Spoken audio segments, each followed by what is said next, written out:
Hi students, I hope you are doing well.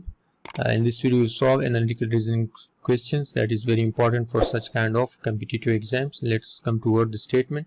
There are 5 people, Bushra, Nabil, Danial, Chawla and Kharida in a police lineup standing in spaces number 1 through 6 from left to right. The following conditions apply. अच्छा, ये statement दी गई है और इन statement से हमें ये पता चलता है कि हमारे पास 5 बंदे हैं जो कि पुलिस लाइन में उनको खड़ा करना है from 1 to 6, that is from left to right. So the short form for Bushra is let's say B and Nabeel N, Daniyal D, Chawla C, खरीदा G. अब आई कंडीशन की तरफ. तो कंडीशन, पहला कंडीशन जो है there is always one empty space, मतलब कि एक एम्प्टी स्पेस लाजिम होगा. तो दैट इज E. तो इसका मतलब है 5 बंदे होंगे और इनमें से एक एम्प्टी स्पेस लाजिम है. E stand for empty space. और सेकंड कंडीशन क्या कह रहा है? Chawla is not standing in space 1, 3 and 5. तो इसका मतलब है कि जो आपका सेकंड कंडीशन है उसमें ये कह रहा है कि आपका जो चावला है C जो है लेट्स से वो जो है आपका किसी भी ऑड पोजीशन में नहीं बैठेगा. दैट इज 1, 3, 5 वो बैठेगा इवन पोजीशन में. तो वो है 2, 4, 6. और थर्ड कंडीशन क्या कह रहा है? थर्ड कंडीशन कह रहा है खरीदा is the third person from the left. कह रहा है कि खरीदा जो है वो हमेशा लेफ्ट साइड से थर्ड पर्सन होगा. ठीक है, ये याद रखना कि थर्ड पर्सन से मुराद ये नहीं है कि खरीदा जो है वो थर्ड पोजीशंस पे बैठेगी. इसका ये मतलब बिल्कुल भी नहीं है, ये बात याद रखना. खरीदा थर्ड पोजीशंस पे होगी. ठीक है, तो इन कंडीशंस को आई होप यू अंडरस्टैंड कर गए. अब जो लास्ट कंडीशन है उसमें क्या कह रहा है? That is fourth condition. वो कह रहा है कि Bushra is standing to the immediate left of Nabeel.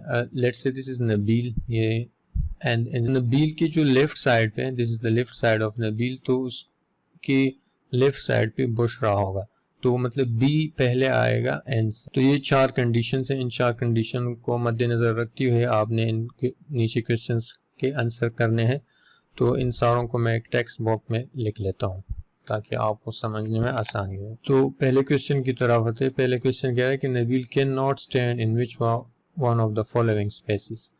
कि नबील किस पोजीशन पे नहीं आ सकता.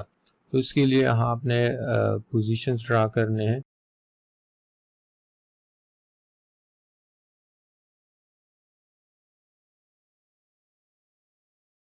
पहले तो ये कि जो खरीदा है G, जिसको हम G कह लेते हैं, जो G है वो आपका थर्ड पोजीशन पे है, लेकिन उसके जो लेफ्ट साइड पे है कोई एम्प्टी स्पेस नहीं है. अब इस G के लेफ्ट साइड पे एम्प्टी स्पेस आया तो G जो है आपका फोर्थ पोजीशन पे आएगा. ठीक है, तो Nabeel can not stand in which of the following spaces. तो ये इन दो सिनेरियो को ड्रा करके मद्देनजर रखते हुए हम डिसाइड करते हैं कि हमारा जो है कौन सी पोजीशंस पे नबील नहीं आ सकता. देखो B N, तो यहाँ भी आ सकता है. B N यहाँ भी आ सकता है. और इवन B N.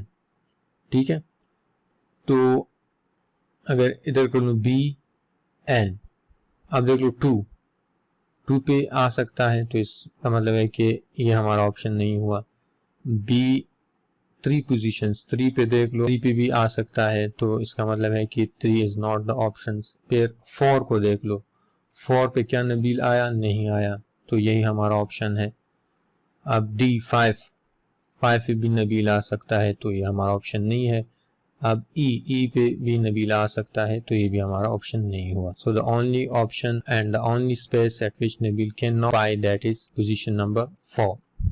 अब आते हैं सेकेंड क्वेश्चन की तरफ. That is very important and if you solve this by elimination method, which one of the following is a possible ordering of the 5 people from left to right. So from left to right की हम बात कर रहे हैं. पहले condition के देखो कि एम्प्टी स्पेस जो है वो इट इज कंफर्म, वो लाजिम होगा. तो देख लो एम्प्टी स्पेसेस इसमें भी है, इसमें भी है और इसमें भी है. तो एम्प्टी स्पेस तो हर एक में है, दैट इज ओके. अब ये कह रहा है कि C जो है वो आपका 1, 3 और 5th पोजीशन पे नहीं होना चाहिए. अब देख लो C 1 पोजीशन पे है, तो that is not our option. फिर इसमें देख लो सी तो है, टू पोजीशन पे है, दैट्स ओके, लेकिन बी और एन जो है वो साथ नहीं है, तो that is also not correct order. अब अगेन बी एंड एन जो है वो साथ नहीं है, तो that is not our option.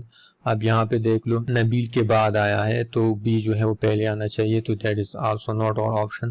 The only option that is left that is E, तो ये हमारा करेक्ट ऑप्शन है। अब आते हैं क्वेश्चन नंबर 3 की तरफ। This is question number F space 6 is empty, which one of the following must be false। अब हमारे पास जो empty space है that is at 6 position, तो हमने इस ऑप्शंस को में से वो ऑप्शन देखना है that must be false, जो बिल्कुल लाजिम है कि वो गलत हो।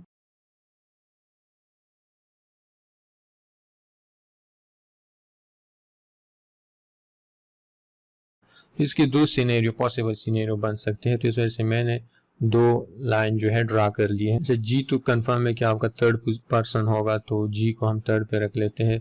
तो यहाँ पे आपके पास बी एन हुआ, तो अगर पे बी है तो सी आपके पास कहाँ पे होगा, सी जो है यहाँ पे नहीं आ सकता, तो सी यहाँ पे आएगा और डी यहाँ पे आएगा। और एक और सिनेरियो ये है कि डी जो है आपका यहाँ आएगा और सी जो है यहाँ पे आएगा, क्योंकि सी मैंने पहले बताया था इस कंडीशन के मुताबिक सी जो है इवन पोजीशन पे आ सकता है, ऑड पे नहीं आ सकता, तो इस वजह से हमने इसको इवन पे भी रख लिया। तो यहाँ पे आपके ऑब्वियसली बी और एन होंगे। अब आते हैं कि इनमें से कौन सा ऑप्शन जो है दैट इज फॉल्स। अब देख लो Chawla stands in space 4, C जो है स्पेस 4 पे आ सकता है, यस आ सकता है, तो ये हमारा ऑप्शन नहीं है। अब आते हैं इस बी को छोड़ के आगे आते हैं कि ये क्यों गलत है।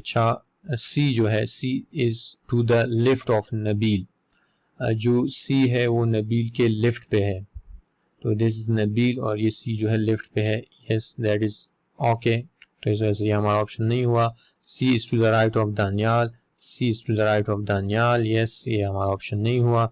Nabeel stands in space 2, Nabeel जो है यस 2 में है, आ सकता है, क्योंकि टू डिफरेंट पॉसिबल सिनेरियो इसमें बन सकते हैं इस क्वेश्चन के लिए, इस वजह से मैंने टू डिफरेंट सिनेरियो ड्रा किए हैं, तो ये भी हमारा ऑप्शन नहीं होता। So the only option that is left and that is false that is B, so ये हमारा करेक्ट आंसर है। आप देख लो 4 पे बिल्कुल भी डी नहीं आ सकता, ना तो पहले सिनेरियो में 4 पे डी आ रहा है ना सेकंड सिनेरियो में। अच्छा, अब आए क्वेश्चन नंबर 4 की तरफ। विच one of the following space can not be empty, इनमें से कौन सा पोजीशंस जो है वो बिल्कुल भी एम्प्टी नहीं आ सकता। ठीक है, तो मैं फिर अगेन पोजीशंस को ड्रा कर लेता हूँ।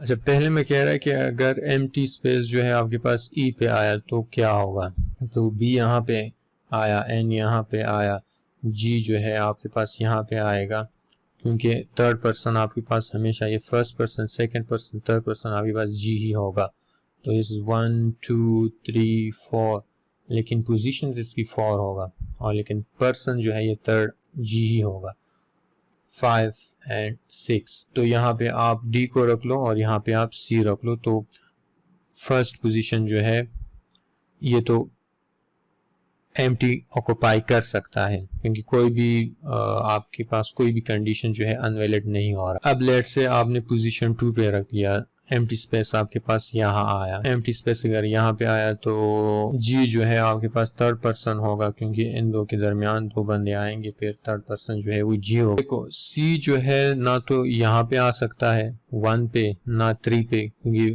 3 और 1 पोजीशन ऑड है, और ना जो है वो 5 पे आ सकता है, तो सी आपके पास आएगा यहाँ पे।